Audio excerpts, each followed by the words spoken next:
এখন থেকে আপনি চাইলে দ্বিতীয়, তৃতীয়, চতুর্থ বিয়ে করতে পারবেন, প্রয়োজন হবে না প্রথম স্ত্রীর কোনো অনুমতি। প্রায় 101 বছরের আইনকে ভেঙে নতুন আইন পাশ করলেন হাইকোর্ট।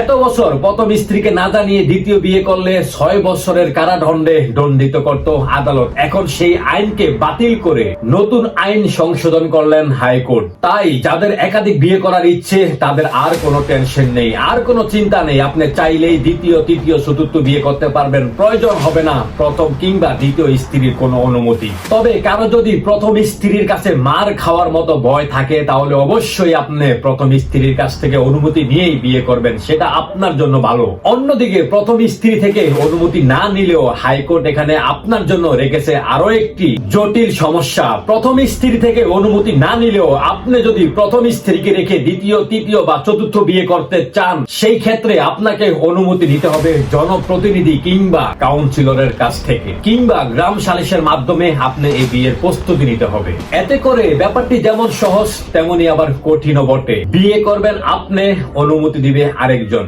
একাধিক বিয়ের ব্যাপারে ইসলাম কি বলে, ইসলামে কতটুকু স্বীকৃতি দিয়েছে দ্বিতীয়, তৃতীয় কিংবা চতুর্থ বিয়ের ক্ষেত্রে, আপনি কয়টি বিয়ে করতে পারবেন, কি কি কারণে বিয়ে করতে পারবেন, সেই ব্যাপারটা সূরা আন-নিসায় আল্লাহ স্পষ্টভাবে ব্যাখ্যা দিয়ে দিয়েছে। নিসাতে ইরশাদ করছেন যে ফানকিহু মা তাবা লাকুম মিনান নিসাই মাসনা ওয়া সুলাসা ওয়া রুবা। আল্লাহ পুরুষদেরকে বলছেন তোমরা চাইলে নারীদের মধ্যে থেকে 2 2 বা 3 3 বা 4 4 বিয়ে করতে পারো। তো এই আয়াত থেকে বোঝা যাচ্ছে যে একজন পুরুষ এট এ টাইমে সর্বোচ্চ 4 জন স্ত্রীকে রাখতে পারে। কিন্তু আমাদের দেশে আসলে এই ট্র্যাডিশনটা ওইভাবে করেনি, সবার কাছে ফ্যামিলিয়ার হয়ে ওঠেনি। তো আরব বিশ্ব সহ অনেক মুসলিম দেশেই 2টি বিয়ে করা, 3টি বিয়ে করা, 4 জন ওয়াইফ থাকা, এটা it's very common and very simple to there society. তাহলে আমরা এতদিন যে আইন জানতাম, যে আইন মানতাম, যে আইনকে ভয় করে মানুষ বিয়ে থেকে দূরে থাকতো, তাহলে সেটা কি পুরোটাই মিথ্যে ছিল? আপনি যদি কোরআনকে বিশ্বাস করেন তাহলে এটা আপনাকে 100% বিশ্বাস করতে হবে।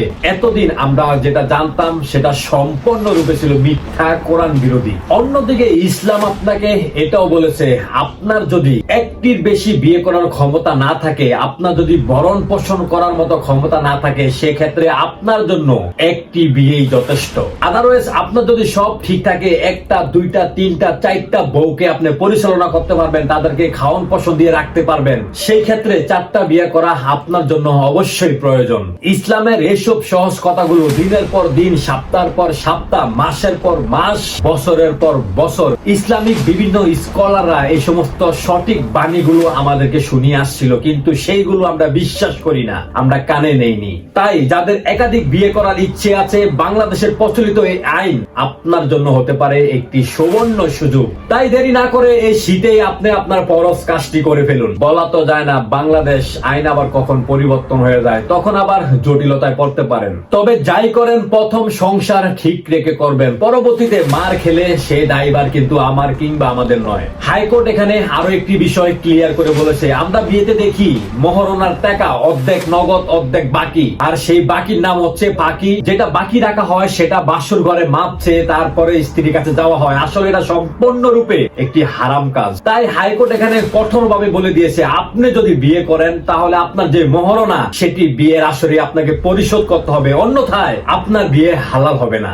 এবং এই কথাটি 1400 বছর আগে বলে গিয়েছিলেন আল্লাহ রাসূল সাল্লাল্লাহু আলাইহি ওয়াসাল্লাম। তিনার মাধ্যমে আল্লাহ জানিয়ে দিয়েছে আমাদেরকে। সুতরাং সস্তা পেয়ে বস্তা ভরতে যাবেন না, ওয়েট বেশি হয়ে যাবে, নিতে পারবেন না। আল্লাহ হাফেজ।